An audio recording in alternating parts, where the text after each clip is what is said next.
Estamos chegando na unidade de porta-voz do Comando Militar Israelense. Recebemos a orientação de que a entrevista com o porta-voz do Comando Militar Israelense, Major Rafael Rosensheim, seja realizada aqui dentro de um bunker, por questões de segurança. Major Rosensheim, muito obrigado por me receber. Nós estamos em um lugar protegido. Estamos em um momento de guerra e de possíveis ataques do Hezbollah e do Irã. Sim, obrigado, Cabrini. É um prazer ter você aqui com a gente. Nós estamos aqui num bunker, como tem em qualquer lugar fechado, qualquer prédio. Por lei, tem a obrigação de ter um bunker, porque infelizmente nós somos atacados em 7 frentes diferentes, inclusive pelo Hezbollah no norte, pelo Hamas no sul de Israel. Então nós precisamos nos proteger. E aqui é um lugar protegido. E como em qualquer lugar, também nas bases militares, temos os bunkers para proteger nossos soldados e os civis que estão nas bases militares. O senhor é porta-voz oficial do Comando Militar Israelense. Por que agora existe um porta-voz de língua portuguesa? No exército israelense existem porta-vozes de diversos idiomas. Logicamente o inglês, o árabe, francês, russo, espanhol. Nunca teve um porta-voz que fala português.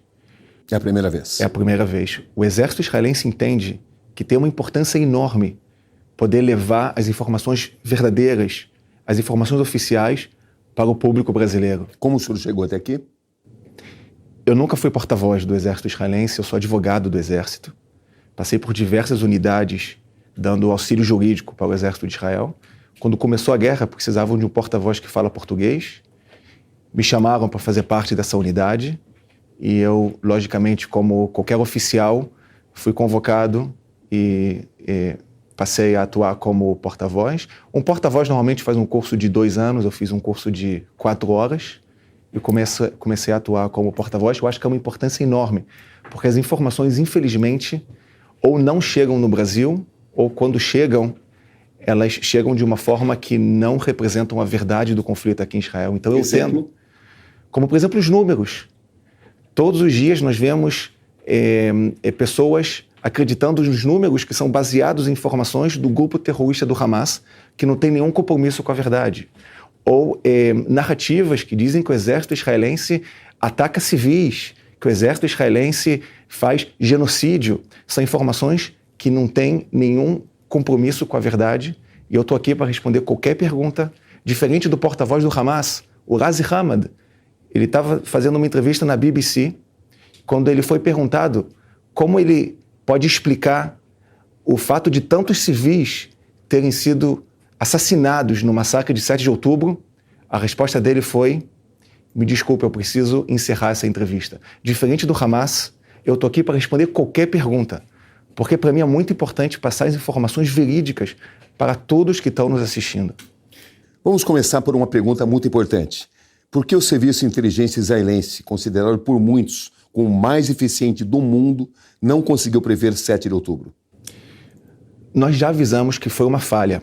Essa falha está sendo analisada, está sendo verificada pelo exército israelense. Quando nós tivermos as conclusões, nós vamos poder passar ao público de uma forma totalmente transparente. Mas o que eu posso deixar muito claro: antes do 7 de outubro, antes desse massacre, do maior ataque terrorista da história de Israel, talvez da história da humanidade, nós acreditávamos que enquanto a faixa de Gaza estava prosperando, dinheiro estava entrando para a faixa de Gaza, os palestinos de Gaza estavam trabalhando em Israel, estavam recebendo tratamentos médicos em Israel.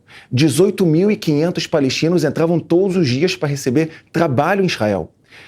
Aqui em Israel eles recebiam um salário 6 vezes maior do que poderiam receber em Gaza. 7.500 palestinos entravam por ano para receber tratamentos médicos nos hospitais israelenses. Nós acreditávamos que enquanto a faixa de Gaza estava prosperando, o Hamas não ia cometer um ataque tão bárbaro como foi no 7 de outubro, causando um dano terrível à sua população. Nós acreditávamos que os terroristas do Hamas amam mais seu povo do que odeiam Israel. Foi ingenuidade? Eu não sei te dizer se foi ingenuidade, mas foi uma concepção errada. E hoje nós sabemos disso. Nós sabemos que os terroristas do Hamas odeiam Israel muito mais do que amam seu próprio povo. E por isso eles utilizam o povo palestino como escudos humanos. É por isso que eles escondem suas armas dentro de prédios civis. É por isso que eles lançam seus foguetes dentro de casas de civis. É por isso que eles não permitem os civis evacuarem as zonas de combate para as zonas humanitárias. É por isso que eles lançam seus foguetes em direção às zonas humanitárias. É por isso que eles roubam ajuda humanitária que entra na faixa de Gaza para os civis. Eles não dão nenhum valor para a vida humana. Eles não dão valor ao povo palestino. Eles dão valor somente à liderança terrorista, à vida dos terroristas e ao ódio a Israel e ao objetivo de eliminar Israel do mapa. 1.200 israelenses morreram como consequência do ataque de 7 de outubro. Para o governo israelense e para o comando militar israelense, quantos palestinos morreram como consequência da retaliação de Israel a Gaza? Nós sabemos que 18 mil terroristas foram eliminados na faixa de Gaza. Nós não temos números exatos de civis que morreram na faixa de Gaza. Nós sabemos que, infelizmente, muitos civis pagaram e estão pagando o preço dessa guerra. Para nós, isso é uma tragédia. O Hamas fala em 40 mil pessoas. Sim, nós não podemos acreditar nos números do Hamas. Israel não aceita esse número. Nós não podemos aceitar os números de terroristas. O Hamas já provou a todos. Quantos civis morreram na visão de Israel? Nós não sabemos quantos civis morreram. Nós sabemos que muitos civis, infelizmente, pagaram o preço dessa guerra. Nós sabemos que os números do Hamas não são verdadeiros e, infelizmente... Qual a sua estimativa? Infelizmente, Cabrini, o Hamas não repassa todos os dados dos que são mortos na faixa de Gaza. Nós sabemos, por exemplo, que tem adultos que são registrados como crianças nos números do Hamas, que tem homens que são registrados como mulheres pelos números do Hamas. Então nós não podemos acreditar nos números do Hamas. Eu vou te dar um exemplo, Cabrini. 2 semanas depois que começou essa guerra, teve uma explosão em um dos maiores hospitais na faixa de Gaza, o Hospital El Ali. 5 minutos depois, talvez até menos, dessa explosão, o Hamas soltou um comunicado oficial dizendo que Israel atacou o hospital, matando centenas, 500 civis palestinos que estavam no hospital. Nós sabíamos que não foi um ataque nosso, mas não negamos imediatamente que queremos verificar se foi talvez algum erro. Somente 5 horas depois, nós verificamos pelos nossos sistemas de satélite, nós verificamos por diversas formas de analisar os fatos.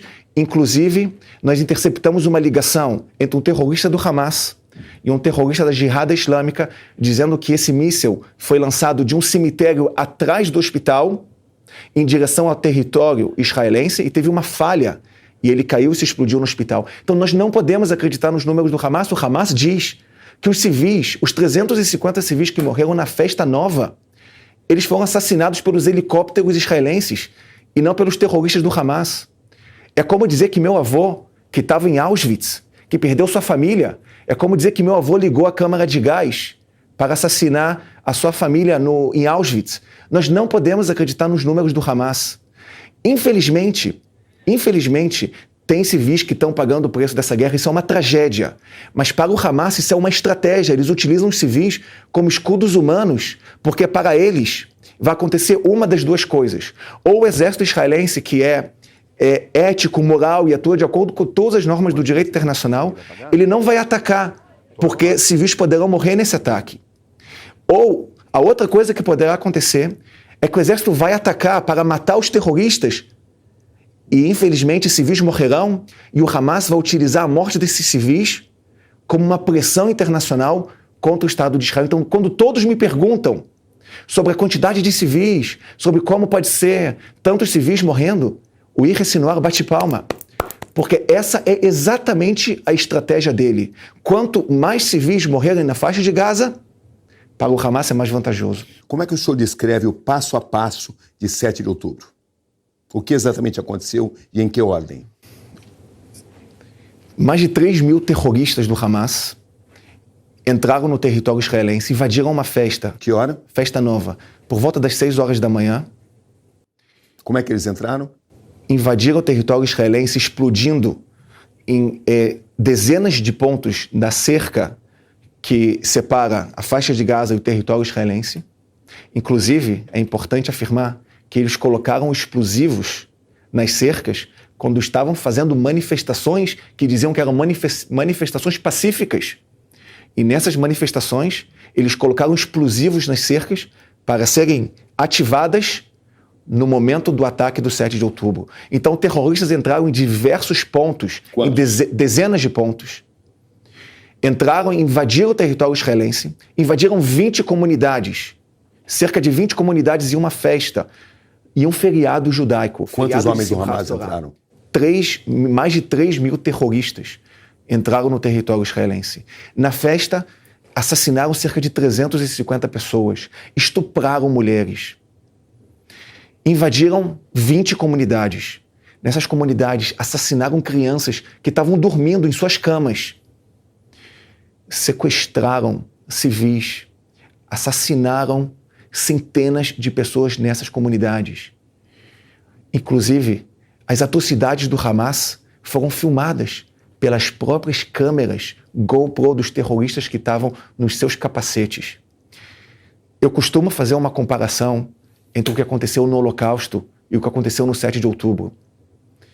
Uma grande diferença é que no Holocausto é tudo preto e branco.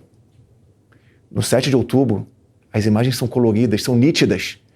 Dá para ver o ódio dos terroristas. Mas mais do que isso, Cabrini, o mais importante, eu acho que não é o ódio dos terroristas. É o êxtase dos terroristas quando assassinam civis. A comemoração dos terroristas de causar sofrimento aos civis israelenses. É um êxtase, é uma emoção tão grande que não tem como explicar em palavras. Tem uma ligação de um dos terroristas do Hamas, um dos primeiros, que entrou em uma das casas, assassinou 10 pessoas, 10 civis de uma mesma família. Ligou para o seu pai e disse: pai, abre o seu WhatsApp, vê no seu celular as fotos que eu te mandei. Eu estou em Miflassim, é um dos kibbutzim aqui em Israel. Matei 10 judeus com minhas próprias mãos. O que o pai diz para o filho? O pai não diz para o filho: filho, se cuide, volta para casa, não faz isso. Não mate meu filho. O pai diz o que para o filho? Benza a Deus. Parabéns, continue. E aí passa o telefone para a mãe. E passa o telefone para os irmãos, orgulhosos, que ele tem sangue de 10 judeus nas suas próprias mãos. Contra isso nós estamos lutando. Nós estamos lutando contra um grupo terrorista que não tem nenhum interesse geopolítico. O interesse dos exércitos terroristas aqui na região é somente um: eliminar Israel do mapa. Quanto tempo demorou para que as forças israelenses militares reagissem? É uma boa pergunta, Cabrini. Todas essas questões em relação à reação do exército israelense e as falhas que tiveram no 7 de outubro estão sendo analisadas. Então eu não quero responder em relação a isso, porque eu sei que daqui a algumas semanas ou alguns meses, nossas informações serão muito mais sábias e serão muito mais transparentes. Então eu prefiro esperar as conclusões.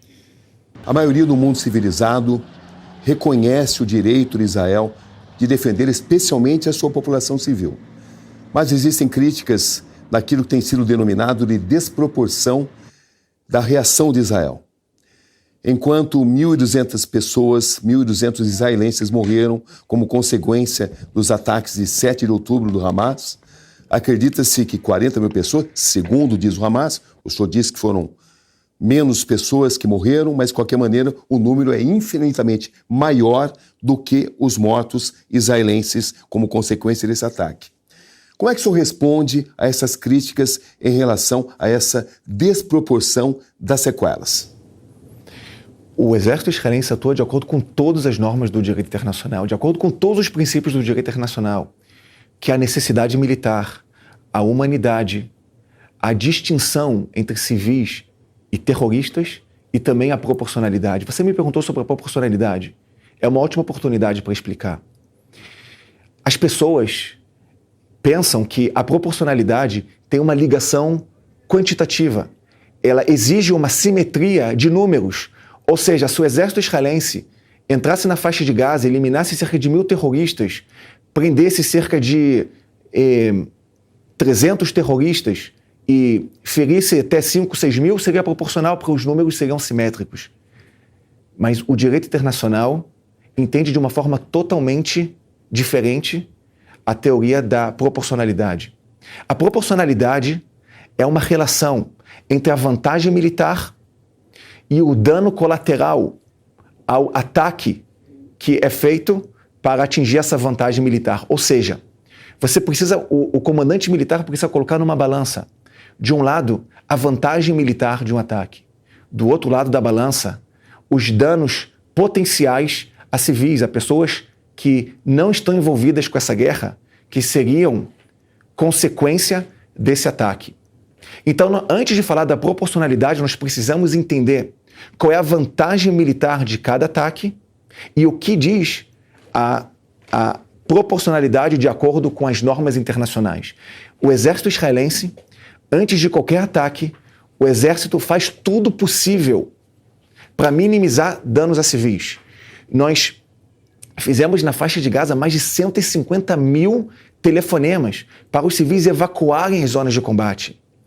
Nós já lançamos mais de 10 milhões de panfletos pedindo aos civis para evacuarem as zonas de combate. Nós fizemos zonas humanitárias para os civis. Mas, infelizmente, enquanto nós fazemos de tudo possível para afastar os civis das zonas de combate, o Hamas faz tudo o que pode para incluir os civis nas zonas de combate.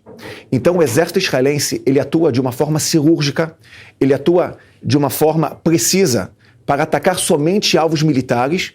Infelizmente, civis pagam o preço dessa guerra. É uma tragédia. Mas o grande responsável por isso é quem inclui os civis nas zonas de combate, que são os terroristas do Hamas. Mas essa desproporção de 1.200 civis terem morrido em Israel e 40 mil pessoas, segundo o Hamas, terem morrido em Gaza, não incomoda? Se um civil tivesse morrido em Gaza, isso incomoda. Em hebraico tem uma expressão que diz Dam libi yotze alem. Quando eu vejo uma criança, mesmo na faixa de Gaza, pagando o preço dessa guerra, Dam libi, o sangue do meu coração, sai em direção a essa criança. Eu tenho vontade de chorar quando eu vejo uma criança pagando o preço dessa guerra. Quando eu vejo um pai que não está envolvido na guerra, uma mãe perdendo um filho. Mas, infelizmente, nós precisamos entender que essa guerra é uma guerra diferente do que qualquer guerra que nós estamos acostumados a ver. Porque essa guerra, ela não é travada entre dois estados democráticos. Ela não é travada entre dois exércitos que respeitam as leis internacionais.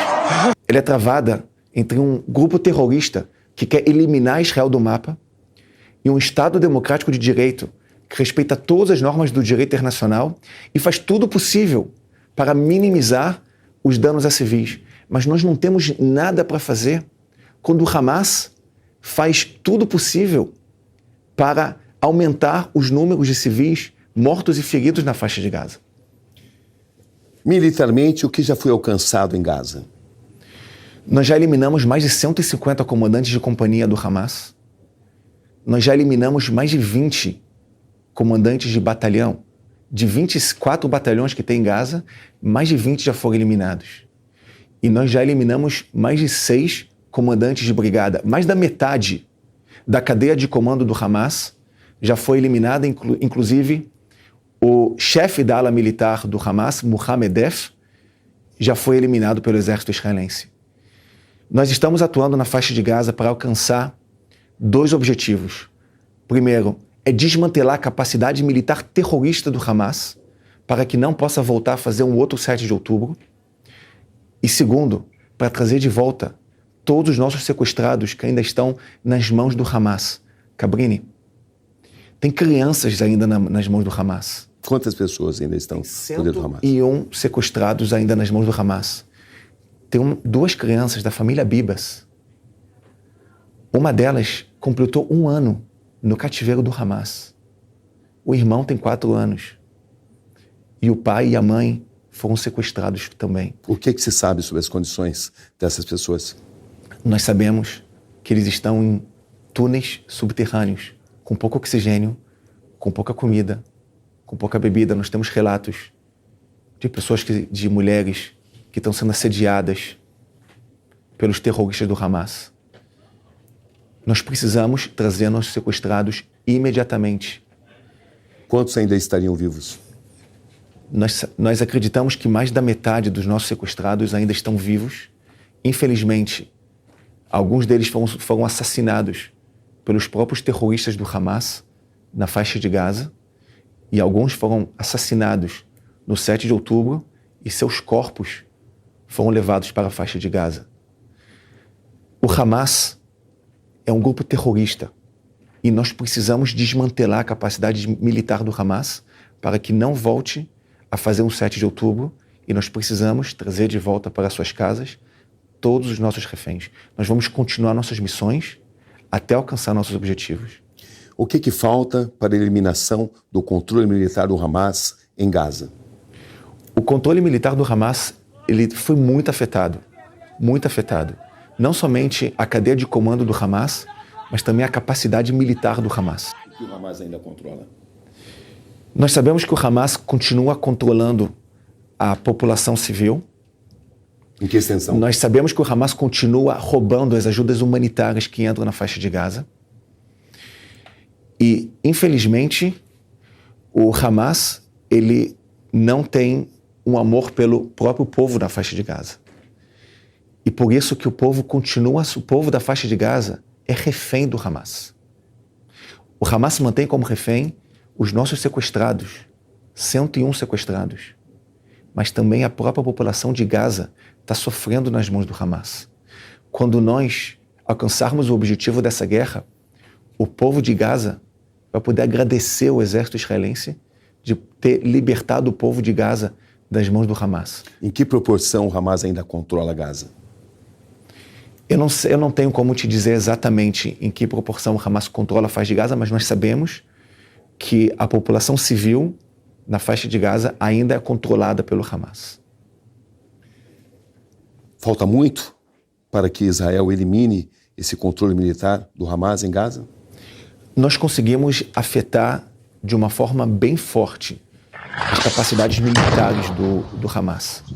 Você pode ver que nos últimos dias não foi lançado um foguete, um míssil de Gaza para o território israelense. Desde o começo da guerra, foram 12 mil mísseis lançados pelo Hamas. Na última semana não foi nenhum, porque nós conseguimos afetar, nós conseguimos desmantelar grande parte da capacidade terrorista do Hamas. Os nossos sequestrados ainda estão nas mãos do Hamas, então nossos objetivos ainda não foram alcançados.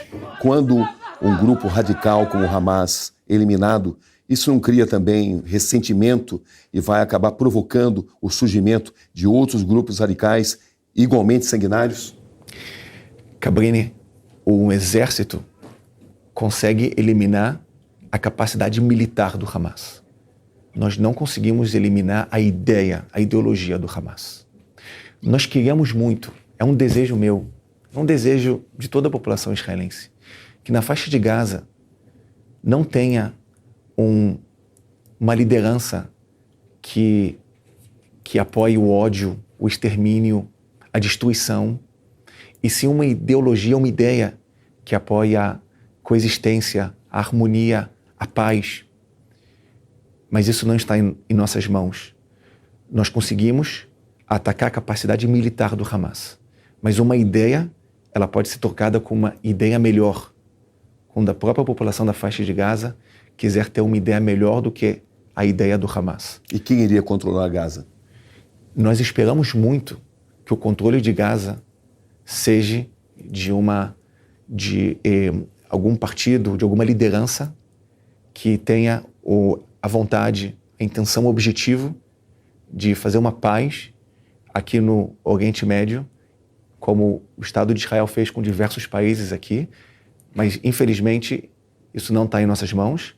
A questão do futuro da faixa de Gaza em relação a quem vai liderar a faixa de Gaza é uma questão política que não está nas mãos dos militares. Havia muitos esforços internacionais no sentido de se atingir um cessar-fogo, mas ainda assim, nesta semana, ataques de Israel acabaram eliminando comandos importantes do Hezbollah, incluindo seu principal líder, Hassan Nasrallah. Qual foi a importância disso? Cabrini, nós esperamos 11 meses para uma solução diplomática no norte de Israel. O Hezbollah lançou mais de 9.000 mísseis, foguetes e aviões não tripulados em direção ao território israelense durante 11 meses. Imploramos para uma decisão diplomática no norte de Israel. Uma decisão, uma resolução do Conselho de Segurança da ONU 1701, que proíbe qualquer órgão armado abaixo do rio Litani, 10 quilômetros do território israelense. Somente o exército libanês. O Hezbollah viola dia após dia a resolução do Conselho de Segurança e nós implorávamos a todos os que possam ser relevantes aqui na região para que tenha uma solução diplomática. Esperamos 11 meses e dia após dia nós éramos atacados pelos terroristas do Hezbollah. Foram 5.000 casas de civis danificadas pelos mísseis do Hezbollah. Foram mais de 3.000 carros, veículos de civis que foram danificados pelos mísseis do Hezbollah. Nenhum país soberano aceitaria uma situação como essa. São 60.000 civis que estão evacuados, não podem voltar para suas casas já quase um ano. Algum país soberano aceitaria isso? O exército israelense, o Estado de Israel foi muito paciente. Esperamos mais de quase um ano. Nossa paciência acabou. Nós precisamos trazer de volta para suas casas os nossos civis. Nós precisamos garantir a integridade territorial do Estado de Israel. E para isso, o exército está pronto, está preparado para fazer o que for necessário. Nós já eliminamos a cadeia terrorista da liderança do Hezbollah. Qual é a situação nesse momento na fronteira do Líbano? O Hezbollah continua fazendo suas agressões e lançando mísseis em direção ao nosso território. Somente essa semana foram centenas de mísseis lançados em direção ao Estado de Israel, em direção a alvos civis. Enquanto nós lançamos nossos ataques somente contra alvos militares, o Hezbollah, da mesma forma como o Hamas, lança seus mísseis e foguetes em direção a alvos civis. Então, nesse momento, o exército está atuando através da nossa força aérea e está atuando também de uma forma terrestre pontual, cirúrgica, para que nós possamos alcançar o nosso objetivo no norte de Israel, que é trazer de volta para suas casas os 60.000 evacuados de uma forma segura. Que risco existe depois desse ataque maciço ao Hezbollah de uma guerra efetiva com o Irã? Cabrini, nós sabemos de todas as consequências que podem acontecer aqui na região e nós estamos prontos e preparados, não só na ofensiva, mas também para defender nossos cidadãos da forma como for necessário. Evidentemente, se o Irã entrar numa guerra aberta, a situação iria mudar radicalmente. Israel está preparado para isso? Israel está preparado, Israel está pronto para qualquer escalada que tiver aqui na situação. Nós esperamos que essa guerra termine o mais rápido possível, para que tenha menos mortes civis, para que o Líbano não sofra. Nós esperamos que essa guerra seja breve, mas para isso nós precisamos neutralizar os lançamentos de foguetes e mísseis do Hezbollah em direção ao nosso território. Nenhum país soberano aceitaria uma situação como essa, Cabrini, em que um país está sendo atacado. Está sendo atacado. E qual o objetivo do Hezbollah? O senhor identifica sinais de que o Irã possa entrar nessa guerra aberta? Não é uma pergunta que eu posso responder. Nesse momento, Israel está lutando em 7 diferentes frentes. Essa divisão de foco não enfraquece o exército israelense?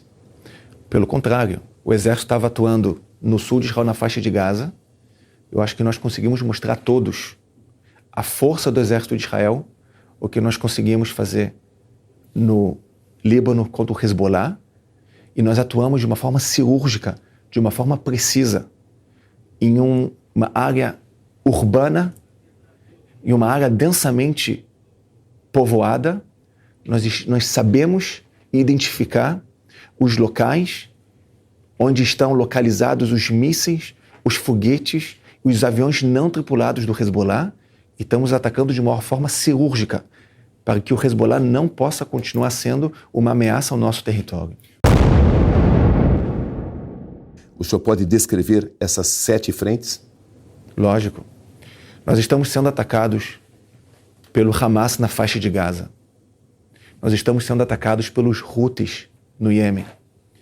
Nós estamos sendo atacados por grupos terroristas na Cisjordânia, a Jihad Islâmica e outros grupos terroristas. Nós estamos sendo atacados pelo Hezbollah no Líbano. Nós estamos sendo atacados por grupos terroristas na Síria.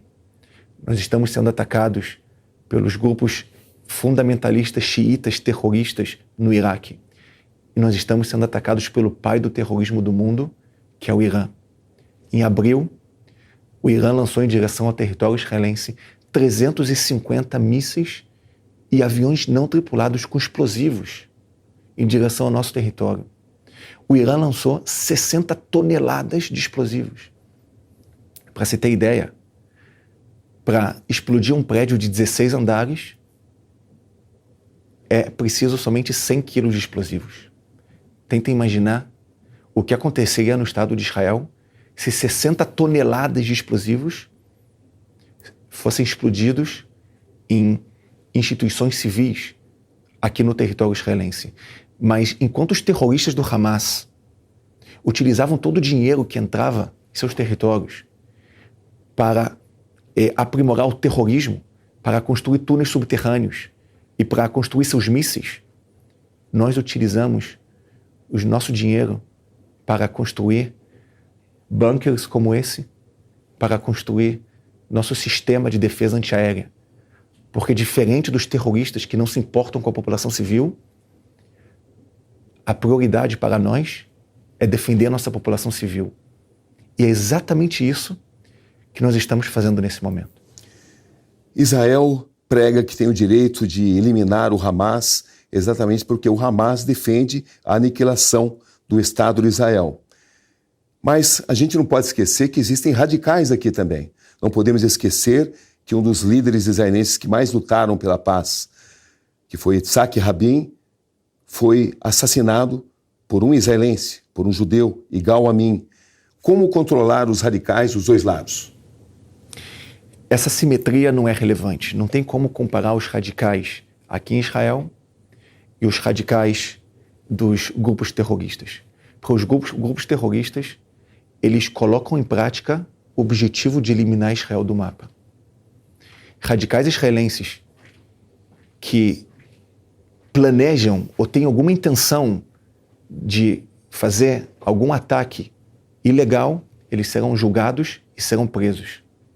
Um soldado que tem um desvio de conduta que não corresponde aos valores do exército israelense, ele será julgado, será afastado e talvez será preso. Mas os terroristas, eles não só que não repreendem esse tipo de atitude, como eles fazem com que isso se expanda entre a população, tanto na faixa de Gaza como no Líbano. Então, os terroristas do Hamas é uma ameaça enorme para o nosso território e nós precisamos acabar com essa ameaça.